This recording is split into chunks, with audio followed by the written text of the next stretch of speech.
December 13th, early morning, and I can't get to sleep. This always seems to happen when I want it the most. I'd have pushed myself to my physical capability, and when the allure of my bed was at its most enticing, a thought would creep in that caused a domino effect of thoughts that asked me questions I didn't know how to answer, and problems that I wasn't prepared to solve. For a little bit, I'll kid myself. Maybe if I just lie there with my eyes bound shut, my brain will flick off like a switch. That's not what sleep is, I guess. It's not something turning into nothing. It's something turning into a less comprehensible something, till your brain just gives up and goes on autopilot. Point is, I can't sleep without this thought in my head. The protocol in this situation is that I try to distract myself.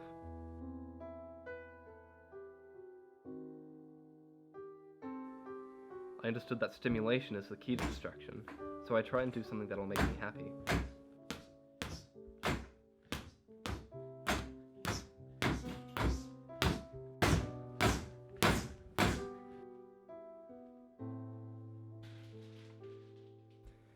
This sounds easy on paper, but tonight it just isn't working.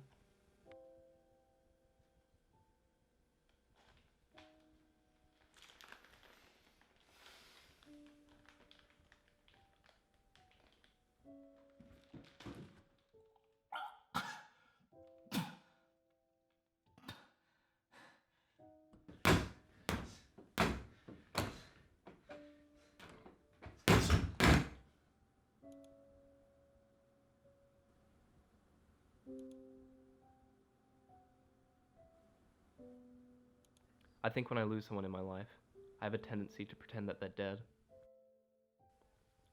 Maybe that's a coping mechanism. Maybe it's just a sign of immaturity. Fuck it. Let's go for a walk.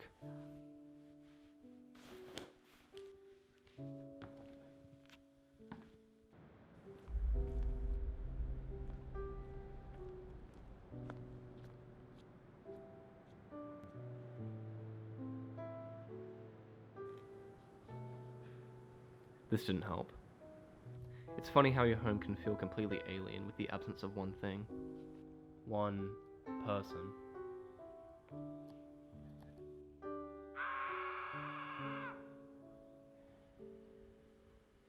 The jagged roads and worn-down buildings lose their charm without that person.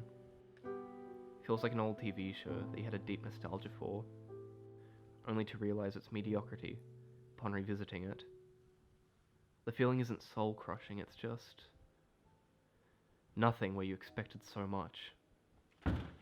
I wish things like that lasted. I wish happiness lasted.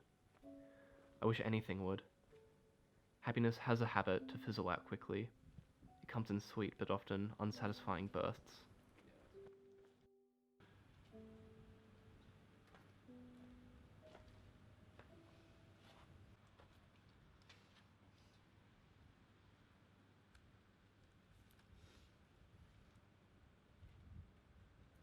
And just like that, a small inkling of kindness in a place where it didn't belong was enough to make me reevaluate it all.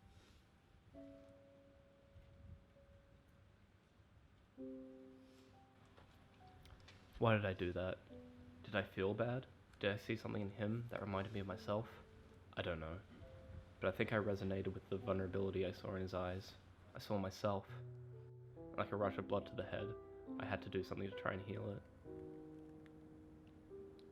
Maybe I should hope for the best for her, even if it hurts me. Maybe she's hurting just as much as I am. And maybe, just maybe, I can still be a shoulder for her to lean on, because maybe if I showed that bit of kindness, that bravery, the world would be a little brighter.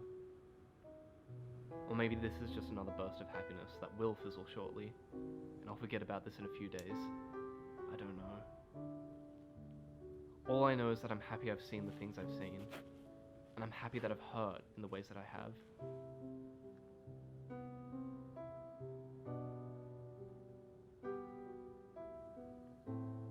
Maybe every now and then we all need a sleepless night, but I think I'd like to get some rest now.